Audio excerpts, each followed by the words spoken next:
Kev, don't be tight. You already owe me money. I'll pay you back. Morning, N5. Sir. Stephen. Stephen. You can't walk round with your back to him all day. He's going to say you won't shave sooner or later. Yeah, well, I ain't gonna either. Oh, don't be stupid. He can make you. Nah, see, that's where you're wrong. Because I've got a good reason for growing this. Like what? Like I'm allergic to shaving soap. It brings me out in wheels on my top lip. That's handy. He'll turn you upside down and push you along like a barrow. Not wheels. Wheels. W-E-A-L-S. It's a different spelling. Oh, no, they're like blisters. Oh, like the sauce kids get when they glue sniff. No. How do you know you've never shaved? Neither has he if it comes to it. Yeah, but Kennedy don't know that, though, does he? Morning, Mr. Humphreys. Shut up, eh? Humphreys. He's dead. What for? What do you mean, what for? I meant what of? Mind you, he was knocking on a bit. Only 53, Dad said. Only. Look, he got killed in a car crash on his way to school. On his way to school? Now I know you're having me on. Spent less time here than I did. It's not funny. You serious? I suppose that means McCluskey then. Fred Master, headmistress on him. Is that all you can think about? What was he to me? Or any of us, for that matter? I can't get upset about a bloke if I never knew him, can I? He's always doing that. Why bother coming to school if you've no intention of staying? He's not all there, you know. Yeah, I think you might be right. Come on.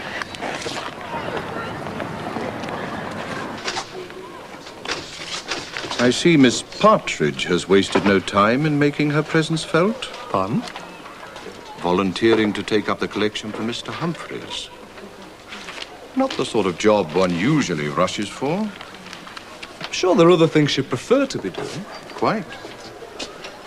Although one would not have been surprised to see Mr. Baxter passing the hat round with a smile on his face.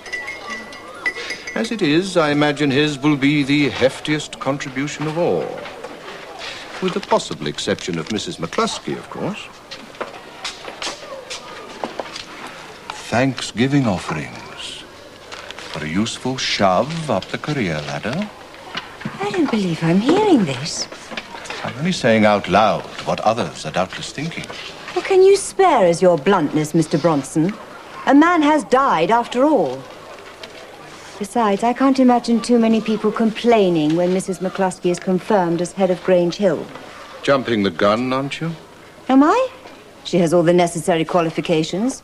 More to the point, she ran the school last year in any case, in every practical sense. You don't think her judgment is in some way suspect? Her choice of acting deputy head, for instance? No. Oh, come now. Geoffrey Baxter. Surely a position of that nature should be held by someone with an academic grounding. In the classics, maybe? Latin, perhaps? I am not making out a case for myself. Just a general observation.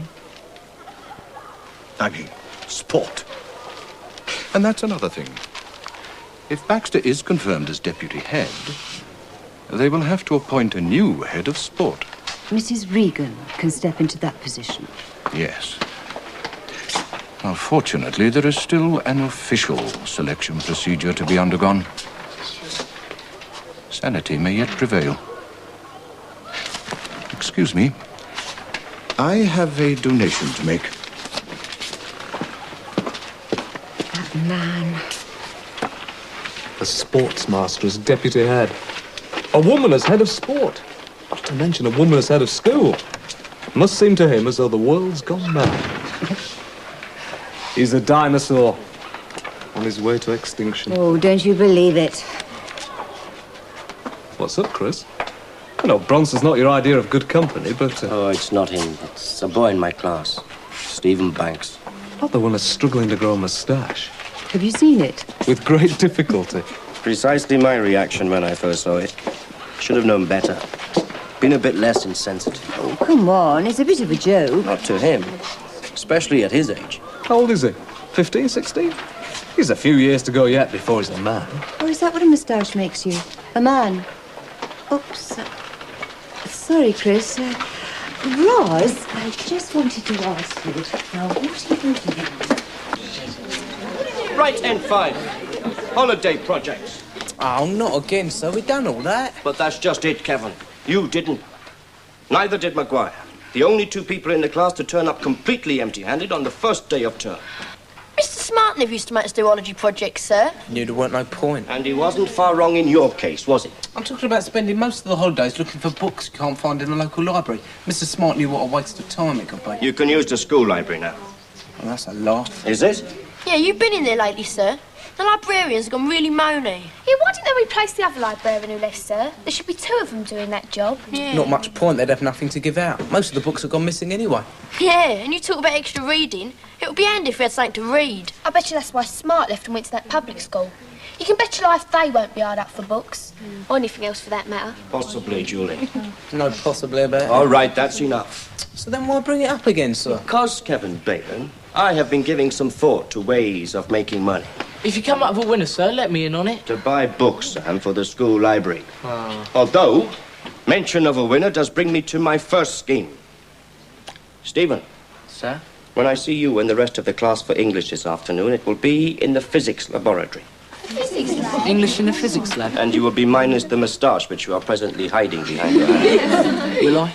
Yes, you would have clipped it off and given it to me. And why will I go and do that? So that I can place it on the electronic scales. What for? To weigh it, of course. Kevin, how many people are in the class? It's 24, sir. 25 pence times 24? Is £6. Exactly. And that is what any one of you will stand to win for an outlay of 25 pence. If you guess within 5 milligrams. Whoa! Stephen Banks' moustache? No, we'll just be using that to show you how heavy or light facial hair can be. To give you a better idea of how much my moustache is likely to weigh. So you're prepared to shave your moustache off, then? I think I could face the world without it. Mind you, there won't be much point. Unless you agree to do the same.